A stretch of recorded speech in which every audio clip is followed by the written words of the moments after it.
Hi, everybody. Hi. It's kind of long, so I won't be before you all long. Our theme, as the two wonderful speakers put it before me, is moving forward.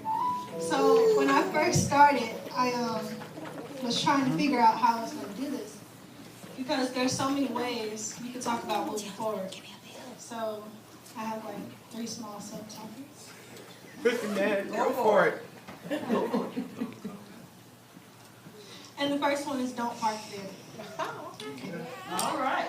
So, the first isn't how you should move forward, but about when you're moving forward. Life, as we all know, has its ups and downs. And when you're up, it's really easy to get comfortable. And I know, me speaking for myself, when I get comfortable, I become complacent. And when I become complacent, I don't move. So, You're not the only one. if you all would go with me to Deuteronomy 8 and 10. I'm reading from the International Children's Bible. Okay,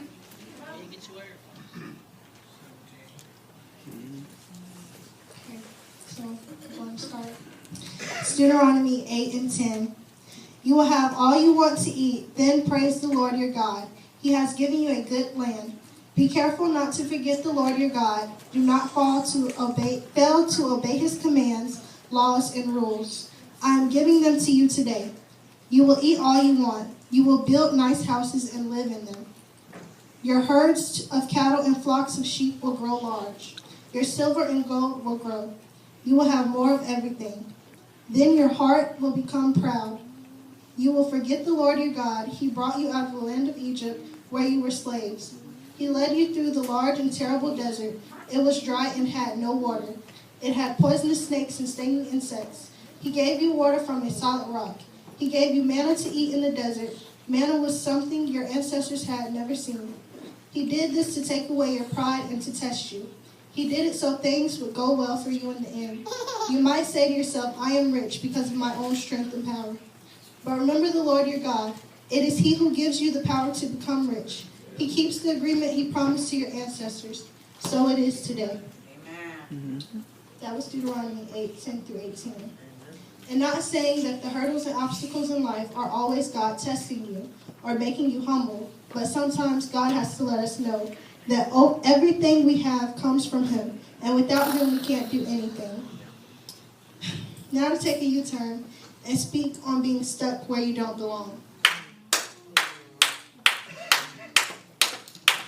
Sometimes our complacency can be caused by our lack of seeking God. When we're down and we feel so low that we get stuck, whether it's just stuck in that situation or stuck altogether, regardless of the matter, we're stuck.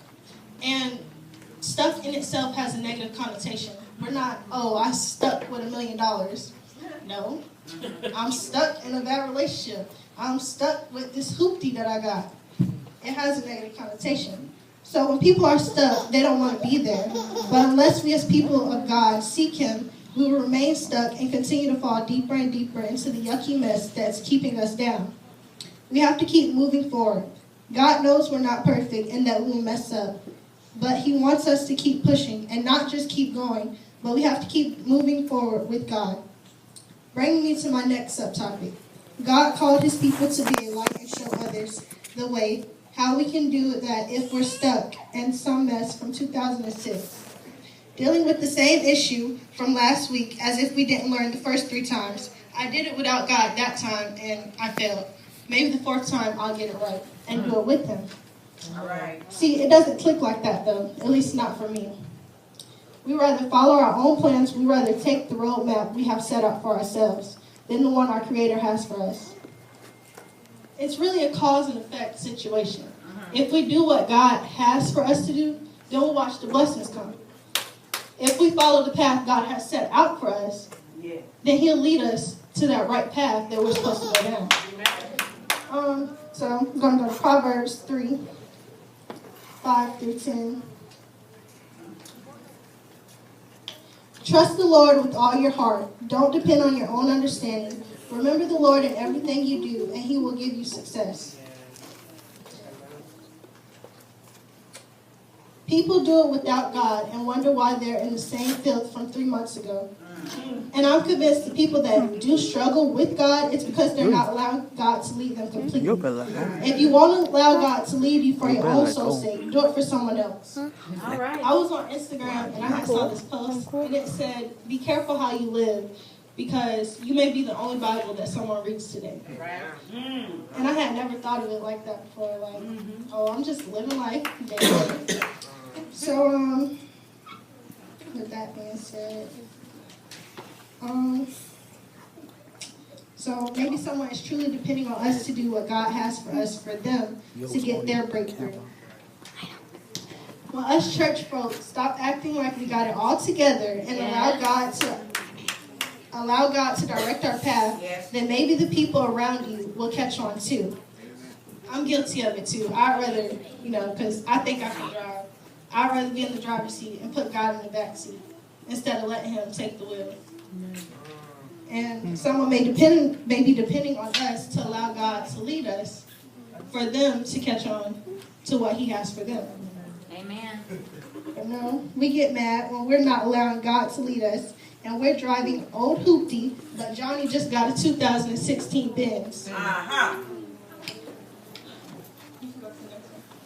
If we move forward and we realize we are the cream of the crop in the path that God has for us, maybe we will actually get somewhere in life.